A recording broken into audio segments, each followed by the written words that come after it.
Good afternoon. How are you? Well, this is Christmas Eve day. So I hope you're making plans for what you're going to do around the house. I stopped to get a cappuccino and I do it from the outside at this local shop. And I asked the lady who was serving me, I'm not good at this, 25, 26. I said, so are you going out to a big party or are you staying at home? She says, I'm not taking any chances. I'm staying at home. So if somebody in their 20s can do that, all of us should learn from it, because we hope to have many more New Year's Eves in the future in which we could do that. In terms of entertainment and politics rolled into one, if you haven't seen it yet, you should see Don't Look Up. It's one of those, well, it's a horror movie, and this political horror movie, in the sense that it's asking us to imagine what happens in a dystopic world where people make all sorts of wrong decisions, and can they capture the sense of the moment and avoid an asteroid coming to Earth. Now, it's obviously an allegory for other things, but it's fascinating and scary at the same time. So if you haven't seen it, block it out and then plan a comedy to watch it after it. Although this is a comedy. I think it's the best movie since Dr. Strangelove in this genre. So that's my entertainment recommendation. Now, what kind of news are we getting? Well, we're told Omicron may fade by the week of January the 9th. Well, that'd be great, but plainly they have no idea. And I think the answer is to be extra careful between now and when we get a report that is statistically meaningful. And those people who are taking the tests, I'm hearing reports of the fast tests that they can give you false negatives and false positives. So you don't have the individual information to know what you should do. So when in doubt, stay put and watch Don't Look Up.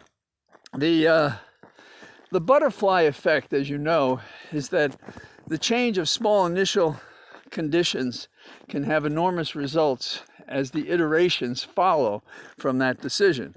And the most cited example is flapping the wings of a butterfly in the Far East can cause a tsunami someplace else.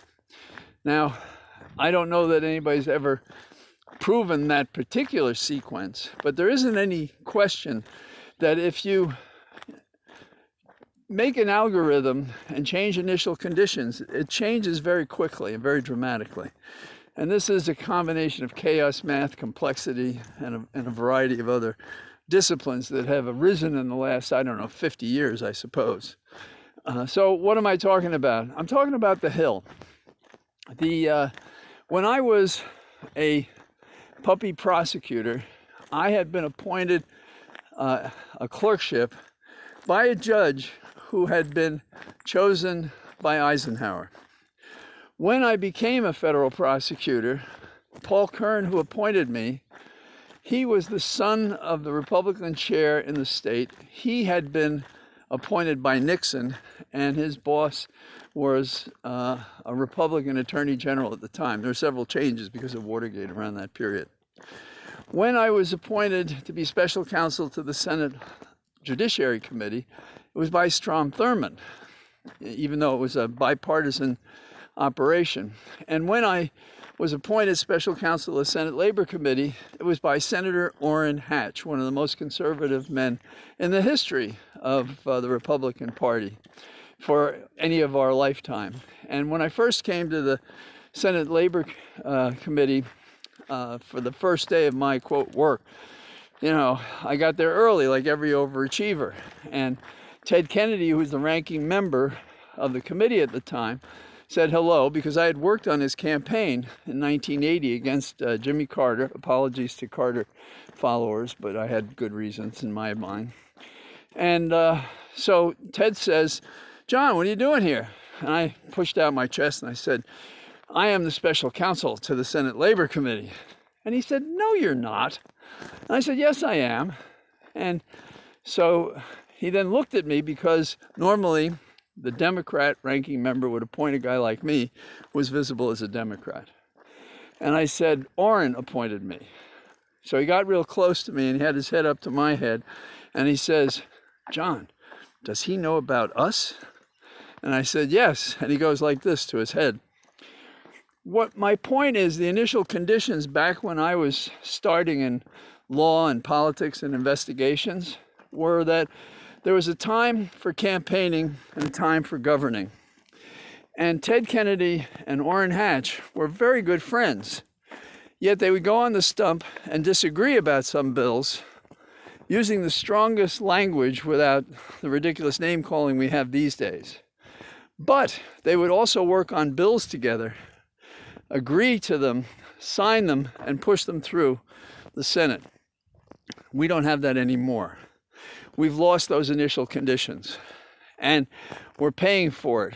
And the next thing that we have to be concerned about is we don't have somebody like Baker, who believed in a set of principles that transcended partisan differences.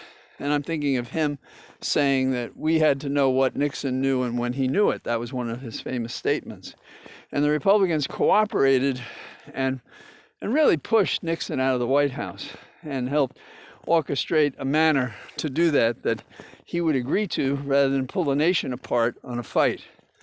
We don't have those people today. So when people say, can't we just get along?